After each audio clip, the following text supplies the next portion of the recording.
Ketua Umum Partai Amanat Nasional atau PAN Zulkifli Hasan di masa mudanya ternyata pernah menjadi pegawai negeri sipil atau PNS.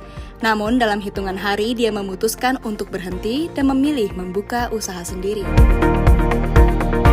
Cuma 8 hari, saya nggak lama. Karena PNS itu capek tuh 30.000 gajinya. Saya mau beli mobil, mau punya rumah, gimana caranya gitu. Kini, jelang kontestasi Pilpres 2024, Zulhas bersama pimpinan parpol lainnya dalam Koalisi Indonesia Bersatu terus berkampanye menolak politik identitas dan mengedepankan demokrasi yang menjunjung keadilan, kesetaraan, serta harmoni. Masa cebong kabar terus apa nggak bosan? Enak ah. Kadrun apalagi tuh lawannya itu ya. Bosan. Di sisi lain, pria asal Lampung ini memuji sosok Presiden Joko Widodo yang menurutnya seorang pekerja keras. Zulhas bahkan merasa keteteran jika mengikuti irama kerja Presiden Jokowi yang luar biasa dan tak kenal waktu. Ini saya heran tuh ya, dikit-dikit yang selalu Pak Jokowi. Kasihan juga ya Pak Presiden tuh ya. Apa-apa kalau Presiden, apa-apa Presiden. Presiden tuh lihat aja kerjanya kan luar biasa.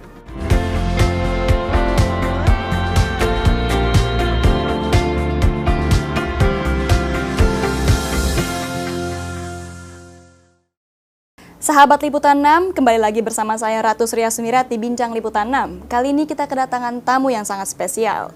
Ketua Umum Partai Amanat Nasional Zulkifli Hasan bukan lagi sosok yang asing. Bolak-balik menjadi petinggi di legislatif dan eksekutif, kini politikus yang akrab disapa Zulhas ini mendapat tugas yang berat dari Presiden Jokowi untuk menjadi Menteri Perdagangan sejak Juni 2022.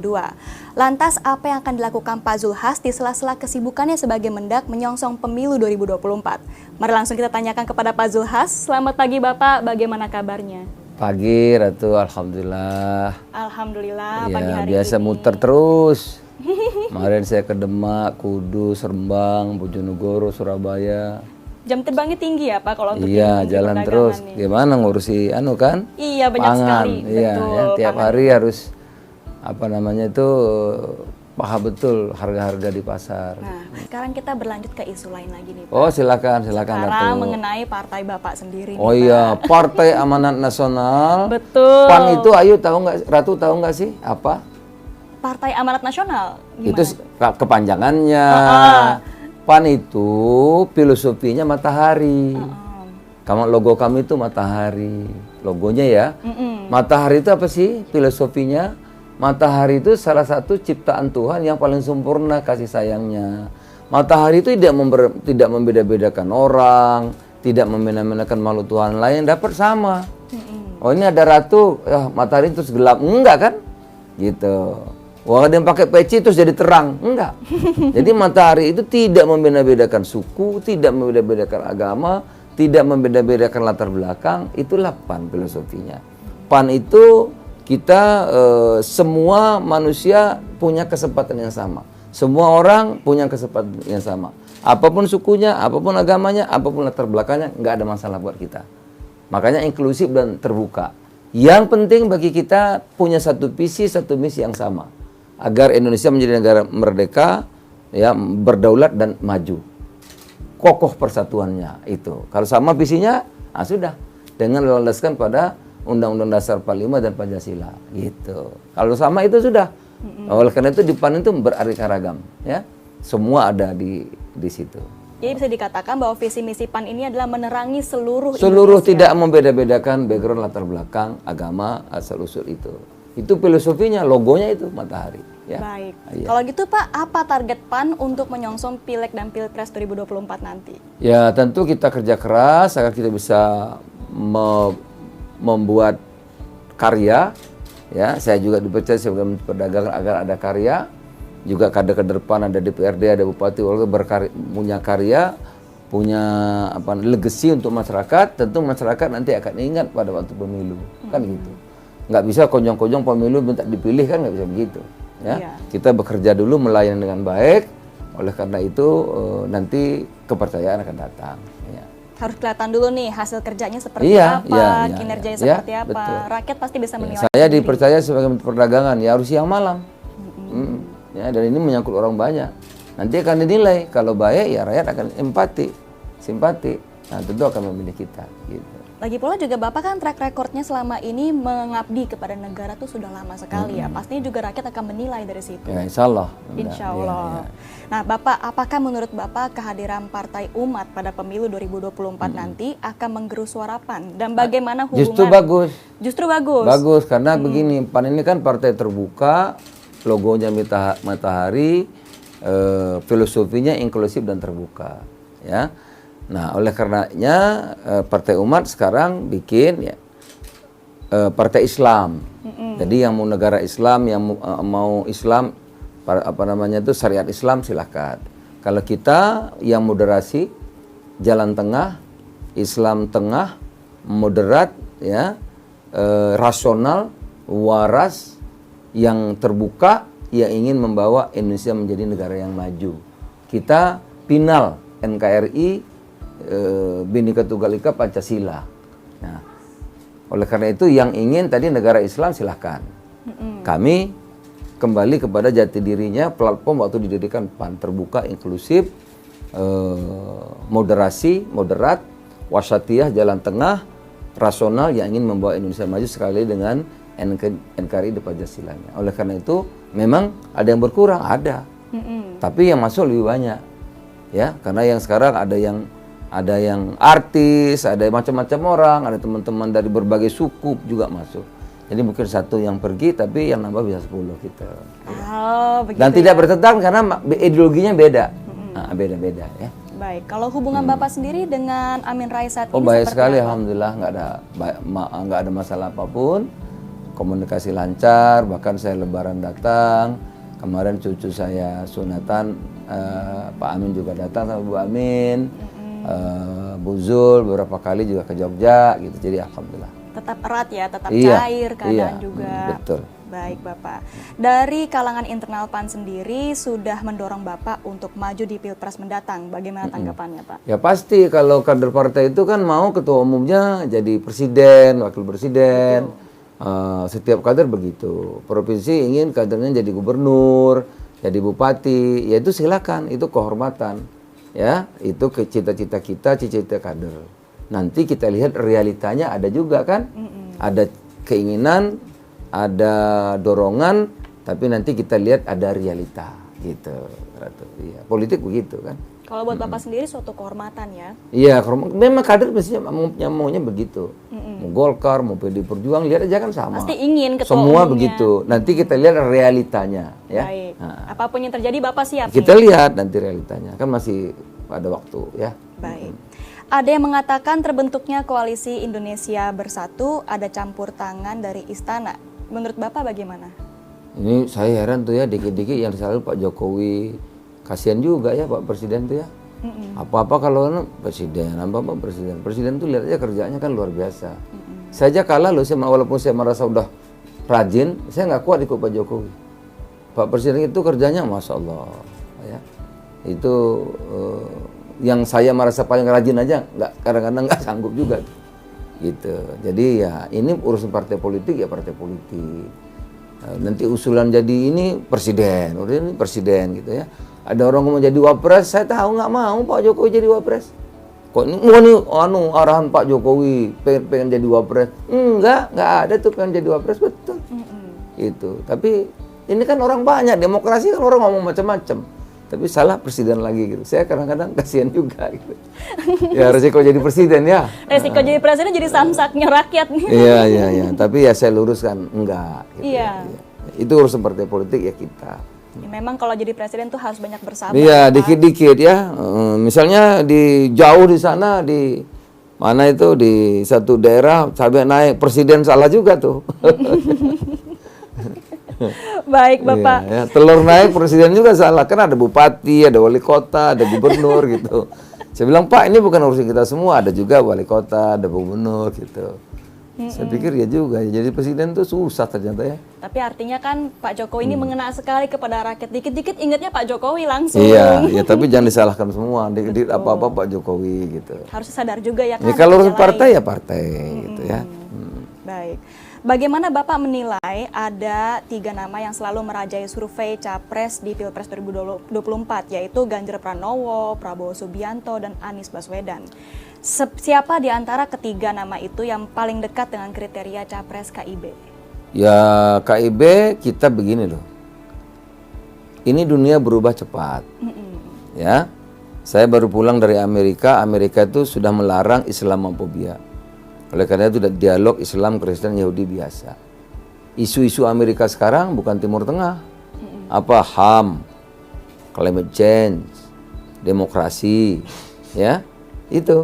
Karena Amerika tahu sekarang kompetitornya Tiongkok nih. Gitu. Di Arab Saudi berubah juga nih, bukan 180, 360 derajat. Jeda separuh hampir dibongkar. Sudah kayak Dubai nanti Arab Saudi. Sangat moderat gitu. Nah itu berubah cepat kan.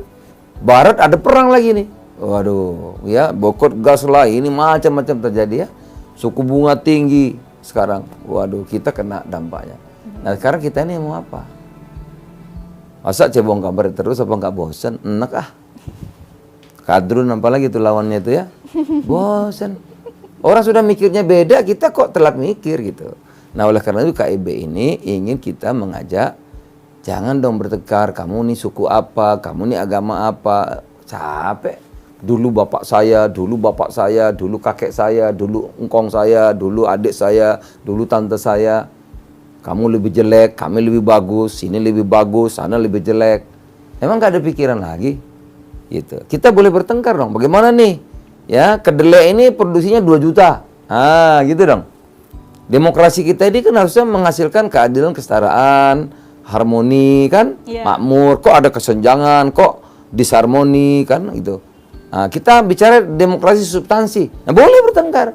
Tapi bertengkar pikiran agar Indonesia ini baik, maju ke depan. Gimana kita mau jadi negara maju tahun 2045? Bertengkar, ayo. Pikiran. Nah, kalau suku agama ini kan given, yaitu lakum dinukum lah. Masing-masing saling menghormati. Capek loh. Kalau saling ngatain terus, saya lebih bagus, kamu lebih jelek, repot kita kalau begitu terus. Nggak produktif, pengap. Padahal dunia berubah cepat. Betul. Jadi KIB mengajak kita adu konsep gagasan berpikir. Indonesia ini mau dibawa kemana? Ya, esok, lusa, sampai tahun 2045. Baik. Kita mau ngapain?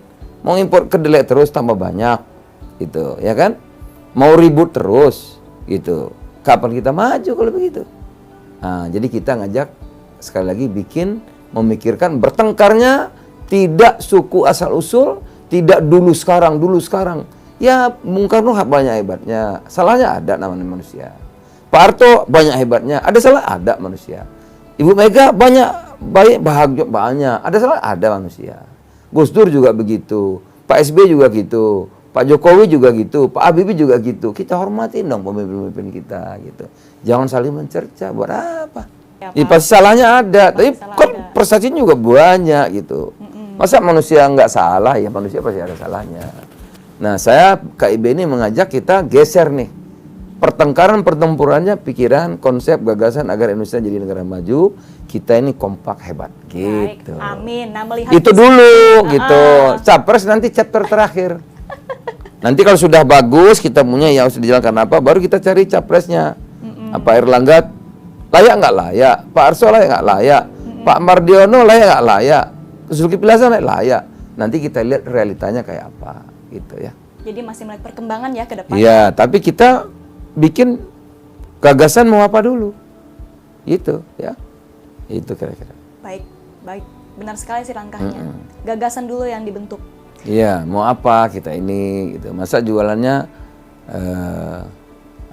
ini teroris, ini cebong, ini kampret, ini lebih jelek, ini tiap hari kan itu orang juga pengap itu. Ya, betul kan? Betul. Karena kita nggak berteman, teman kita temenan gitu. Ya. Teman kita mungkin keluarga. Nah, jadi kita ini keluarga besar Negara Kesatuan Republik Indonesia, saudara. Kok saling nyakiti terus? Itu ya, kami begitu KIB. Siap Bapak. Nah Bapak, sekarang saya ingin tahu sosok Bapak sendiri sebagai sosok orang yang sudah memiliki jejak karir yang sangat panjang ya Pak, dan penuh dengan apa ya, bisa kita katakan Bapak sebenarnya penuh rintangan nih untuk bisa sampai pada posisi Bapak sekarang. Ya kalau mau jadi ada legacy ya pasti tambah banyak, pohonnya tinggi tambah kenceng anginnya kan. Betul Biasa. sekali. Nah, masa remaja Iya. Bapak juga dikenal sangat keras, pernah menjadi tukang cuci taksi dan pernah juga jadi sales panci door to door. Oh ya susah banyak, nggak cuman kita ya. Dulu kan zamannya susah. Iya. Makan aja kan telur dibelah 8 zaman dulu susah. Tidak hanya saya, rata-rata apalagi zamannya toko-toko 45 lebih susah lagi ya. Zaman saya juga sekolah masih nyeker ya. Sekolahnya juga tanah bocor gitu. Itu memang masa-masa itu tahun 60-an sekian tuh lagi susah. Iya. Iya. Nah, Bapak memaknai itu semua sekarang ini seperti apa? Ya sekarang kalau saya juga berpesan pada anak-anak muda, karena anak-anak milenial kan kita ini ya begitulah kehidupan akan terus berganti kan. Ya lama-lama milenial, lama-lama tua, lama-lama hilang ganti gitu. Nah oleh karena itu saya juga sampaikan kepada teman-teman anak-anak kita, ya anak-anak muda milenial, generasi Z, ya ini hari ini dan yang akan datang milik mereka. Tidak ada jalan mudah untuk mencapai satu legacy, satu prestasi. Pasti jalannya itu menanjak dan berliku. Oleh karena itu saya memang selalu berpesan, saya juga melaksanakan, harus menyiapkan diri dengan baik. Ya. Tentu satu ilmunya, intelektualnya, ya. Tapi ini kan nggak cukup, banyak juga orang pintar, tapi juga kepintarannya nggak cukup. Ya. Dia harus menyiapkan juga jiwa, kekuatan jiwanya, spiritualnya, ya. Harus. Jadi juga emosionalnya. Nah, jadi kalau ada satu lagi tuh inisiatif ya, keberanian gitu. Nah, gabungan itu kalau jiwanya kokoh, spiritualnya kokoh, ilmunya ada ya, nah, dia akan ambil inisiatif, maka dia bisa sukses. Tapi pintar nggak berani ya, di rumah saja gitu ya kan repot juga. Maka penting untuk melatih diri. Nah, kuncinya itu melatih diri. Ilmu tinggi, pintar, kalau jiwanya rapuh, ya bertarung dikit takut, gitu ya. Apa-apa takut. Cobaan berat dikit, terus ngeluh, ya nggak bisa. Jadi sekali lagi ilmu iya, tapi jiwa juga mesti kokoh dan tangguh, sehingga menghadapi rintangan, cobaan apapun dia bisa survive gitu. Nah itulah saya kira yang akan berhasil, dan itu saya melatih diri sampai sekarang, melatih diri agar kita itu tiap saat itu bisa memperbaiki diri. Dalam Islam itu konsepnya Jepang itu ada namanya continuous improvement, memperbaiki. Jadi kalau dia ada manajemen terus diperbaiki. Saya belajar dulu manajemen kan. Nah di Islam itu kita belajar nggak cuma setahun sekali memperbaiki diri, tiap hari. Subuh saya harus memperbaiki diri sebelumnya lebih baik. Zuhur saya harus memperbaiki diri sebelum zuhur, setelah zuhur lebih baik.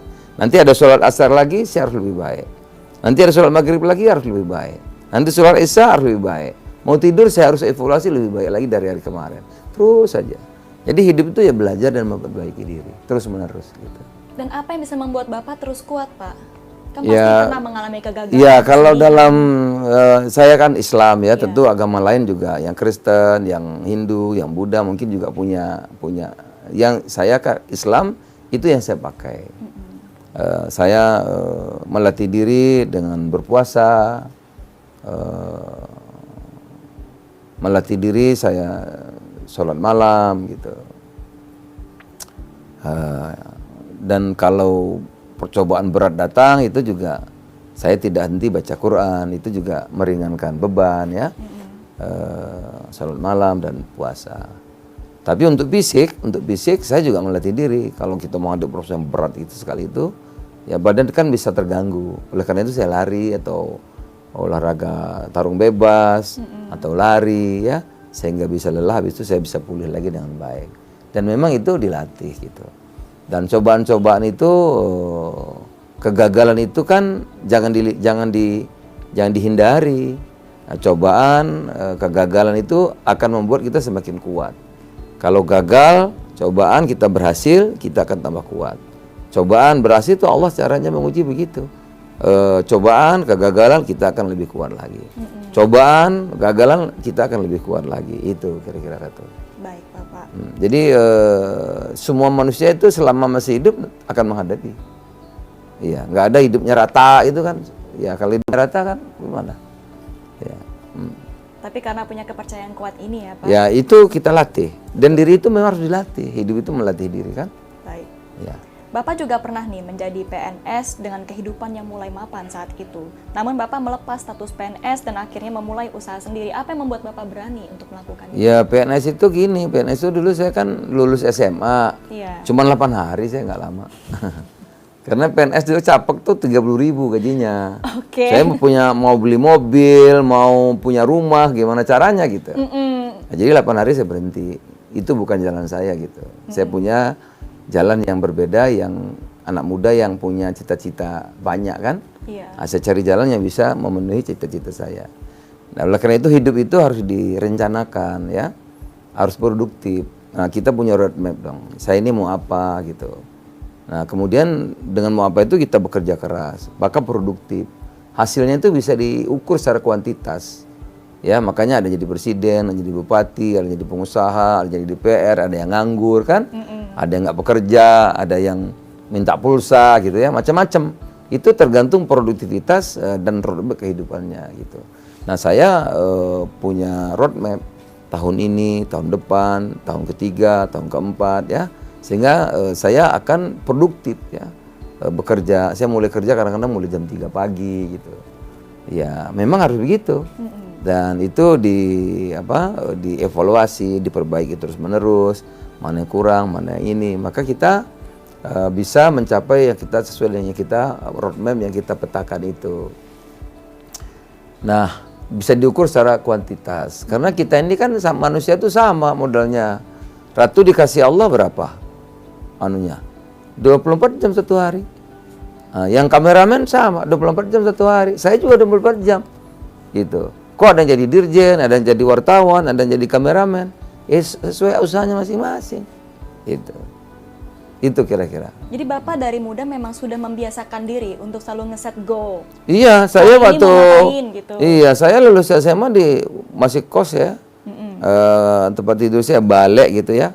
Itu saya kalau tidur ngadep tembok, di tembok saya udah saya tulis pakai pensil. Gitu. Saya 3 bulan ini ya saya kerjain apa, hasilnya apa. Itu kalau saya tempat tidur tuh. Nah 3 bulan depan apa, 3 bulan berikutnya apa, 3 bulan berikutnya setahun apa, gitu. Dan diukur secara kuantitas. Dan saya juga dulu belajar kenapa ada orang kaya, orang miskin. Ya, saya dulu di sini nih rumah saya ini, saya sekolah lewat sini. Ntar saya lulus sekolah saya mau punya rumah di sini gitu.